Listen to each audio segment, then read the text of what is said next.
এটা প্লাস ছিল না, টেলউইন্ডের ক্লাস না, অনেক নিলাম, ফোল্ডার আমি রাখি দ্রুত করার সাথে। ঠিক আছে, ওপেন উইথ কোড দিলাম। এবারে তো অবশ্যই ওই ফাইলটা আর কি বিশ্বস্ত কিনা, মানে লেট করতে দেবে না এইসব আর কি। টার্মিনাল নিলাম, বিদ্যুৎ চলে গেছে, বিদ্যুৎ। আচ্ছা, এই টেলউইন্ডে যান, প্রথমে হচ্ছে এই কমান্ডটা কপি করেন ইনস্টলেশনের জন্য, জাস্ট রাইট ক্লিক করলে পেস্ট হয়ে যায়। ঠিক আছে, এন্টার। এখানে কন্ট্রোল ভি কিন্তু সাবলে পেস্ট হবে না, ওটা কিতে পেস্ট হবে? রাইট ক্লিকে, মাউসের রাইট। হ্যাঁ, আপনি কন্ট্রোল ভিতে কিন্তু পেস্ট হওয়ার কথা না, কন্ট্রোল ভি দিয়ে এন্টার দিলে দেখে না, হয়তো পেস্ট হবে না। এই ডাউনলোড হয়েছে। আচ্ছা, পরবর্তী স্টেপ হয়েছে কনফিগার ফাইল তৈরি করার জন্য। চাইলে আপনি নিজে এই করতে পারেন, এই মানে ফাইল করে এইটা কপি করতে পারেন, অথবা এই কমেন্টটা রান করতে পারেন। রাইট ক্লিক করলাম, পেস্ট হয়ে গেল, এন্টার। Config file ready. আচ্ছা, পরবর্তী স্টেপ হয়েছে আমরা দুইটা ফোল্ডার করি, একটা হইলো পাবলিক নামে, একটা হইছে সোর্স। আচ্ছা, সোর্সের মধ্যে আমরা একটা স্টাইল ফাইল করব, install.css। পাবলিকে একটা HTML ফাইল করব, index.html। এখানে স্টাইল করা যায়, স্টাইল ওই কমেন্ডিং এ নিয়ে আসবে না, এই জন্য আর করলাম না। অবশ্য এখানে আমরা কিছু ভ্যালিড জিনিসপত্র লিখে রাখি। HTML5 আমাদের CSS ফাইলটা এখানে কল করে রাখি, মানে এখানে যে CSS ফাইলটা অবশ্য আমি করেই ফেলি এখানে, নয়তো কনফিউশন তৈরি হবে। ঠিক আছে, স্টাইল ফাইল করলাম এবং স্টাইল ফাইল এখানে লিঙ্ক আপ করলাম। এখানে জাস্ট একটা this is heading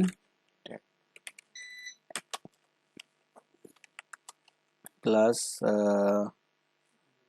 busy blue 900 বেশি যায়, 400 একটু লাইট আছে, লাইট দিই। আর টেক্সট কালার টেক্সট হোয়াইট দিই। টেক্সট হোয়াইট তো বুটস্ট্র্যাপের এখানে কি ক্লাস টেক্সট,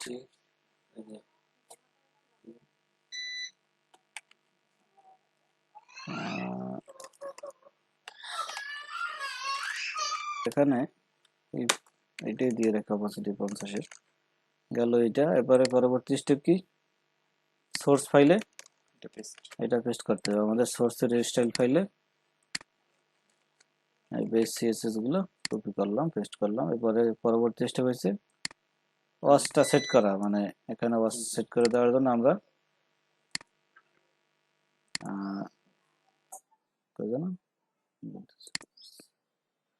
কনফিগ ফাইলে, সরি কনফিগ না, এখানে আমরা আগে প্রথমে একটা রান করবো একটু টেলউইন্ড। এখানে সোর্সের এখানে আমাদের সোর্স সেট করে দিতে হবে, সোর্স style.css। এবারে আউটপুটে পাবলিক, অবশ্য আমরা কিন্তু ই করি নাই, এখানে কন্টেন্ট এটা সেট করে নি। আচ্ছা, এখানে পাবলিক হইলো যে পাবলিক, মানে আউটপুট হচ্ছে পাবলিক style.css। কমেন্টটা রান করলাম না, আগে একটু আমরা এটা সেট করে নিই। এই যে আমাদের ফাইল লোকেশনগুলো সেট করি না, এখানে আমাদের HTML ফাইলটা আছে কোথায়, পাবলিকের ভিতরে যত ধরনের .html ফাইল আছে, .js ফাইল আছে আমাদের। আর যদি কোনো এক্সটেনশন লাগে আমরা এখানে ডট দিয়ে সেই এক্সটেনশনগুলো অ্যাড করে দিতে পারবো। তো সেক্ষেত্রে এখানে আপাতত সেট করলাম কি, যদিও আমাদের জেএস ফাইল নাই কিন্তু পরবর্তীতে আসবে, তো সেক্ষেত্রে একবারে কনফিগারেশন করে রাখলাম। পাবলিক ফোল্ডারের ভিতরে স্টার দিয়ে মানে সব নামের তা বুঝেছে, এমন হইতে পারে যে about.html, index.html, এরকম যতগুলো HTML থাকুক না কেন চলে আসবে। আর এখানে যদি আমার পাবলিকের মধ্যে আরো একটা ফাইল থাকতো, তাহলে আমরা কি করতাম, এখানে স্ল্যাশ দিয়ে দেখেন আরো একটা লিখে আবার স্ল্যাশ দিয়ে দিতাম, তো সেক্ষেত্রে যেহেতু শুধুমাত্র আমাদের পাবলিকের মধ্যে, এই জন্য শুধু পাবলিকটা রাখলাম, স্টার দিয়ে সব ধরনের নামের ফাইল বুঝাইলাম, আর এক্সটেনশন HTML এবং জেস। আচ্ছা গেল, এটা সেভ দিলাম। এরপরে আমরা এখানে যদি এটা দেই তাহলে বিল্ড হয়ে গেছে। বিল্ড হয়ে যাওয়ার পরে এখন আমরা যদি CSS এ যাই, আমরা দেখি যে মানে পাবলিক্সের আমাদের সবকিছু আসছে কিনা। যে আমরা যে দুইটা ক্লাস ব্যবহার করছি দুইটা চলে আসছে। এখন আমরা যদি লাইভ সার্ভার এটা ওপেন করি, এই যে চলে আসছে, ঠিক আছে। এখানে চাইলে আমরা এই যে কমান্ডটা আমরা এখানে সেট করে রাখতে পারবো। এখানে এখন আমরা যদি এই রান মানে এখন এটা তো আমরা রান করলাম, এখন প্রতিবার যখন ফাইলটা ক্লোজ করবেন বা অফ করে ফেলেন, নতুন করে আবার যখন অন করবেন, তখন আবার কি করা লাগবে, আবার এই লাইনটি লেখা লাগবে। একবার ওয়াচ না দিলে তখন পরে কিন্তু এই লিখলে এটা রিজেনারেট হবে না, বারবার ক্লাসটা রিজেনারেট, আপনি HTML কি ক্লাস ব্যবহার করছেন ওইটা পাবলিক CSS এর ভিতরে আসবে না। তো পাবলিক CSS এর ভিতরে আনার জন্য আপনাকে মানে প্রতিবারই ফাইল যখন ওপেন করবেন, মানে এটা ক্লোজ করে দিলাম, ওপেন করলে প্রথমবার এটা রান করে নিতে হবে। এখন আর এই মানে যেহেতু আমাদের কনফিগারেশন হয়ে গেছে, তো এই প্রথম হয়তো যে আমরা ইনস্টল করছি অনেক কিছু, এগুলো লাগবে না, জাস্ট ওয়াচটা করাইতে হইবে যে তুমি এটা ওয়াচ করো যে HTML এ কোনো ধরনের পরিবর্তন আসছে কিনা। যদি আসে তাহলে তুমি সেটা ক্যাচ করো, আর না আসলে না। আর যদি ওয়াচ না করেন তাহলে সে আপনি চেঞ্জ করলেও পাবে না, আর ওটা রানও করবে না। তো সেক্ষেত্রে কি করতে হবে, আমরা মানে লাইনটা বারবার কপি, এই সোর্স ঠিক করা, কপি করা ঝামেলা যদি না দিতেন, সেক্ষেত্রে আপনি চাইলে জেসন ডট মানে প্যাকেজ ডট জেসন ফাইলে এটা কনফিগারেশন করতে পারবেন। আমরা যদি ওই কমান্ডটা রেডি করতে চাই, সেক্ষেত্রে ডাবল কোটেশন দিয়ে এখানে লিখতে হবে স্ক্রিপ্টস। স্ক্রিপ্টস লিখলাম, এরপর এখানে একটা কোলন দিয়ে সেকেন্ড ব্র্যাকেটের ভিতরে আমাদের একটা মানে এটা অবজেক্ট। ওই কমান্ডটা কপি করে জি, লিখতে হবে। তো এখানে আগে একটা নাম দিবেন যে কোন নামে আপনি কল করবেন। ডাবল কোটেশনই দেই এখানে, কি নাম দেওয়া যায়, বিল্ড বা ক্রিয়েট, আমার প্রজেক্ট নাম দিলাম, ঠিক আছে। এরপরে এখানে আবার কোলন দিয়ে এই যে লাইনটা, সরি একবার বেশি হয়ে গেছে,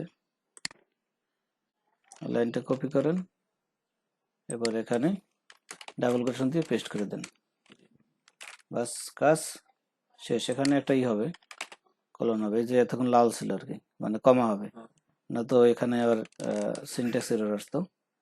সেভ দিলাম। তো পরবর্তীতে যদি কোনো মনে কারণই হয়,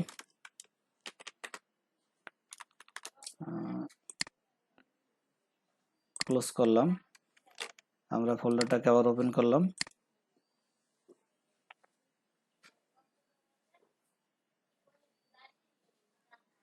এখন আমি যদি কিছু লিখি, মনে করেন এখানে নিলাম আর একটা H3 রেডি, এখানে H3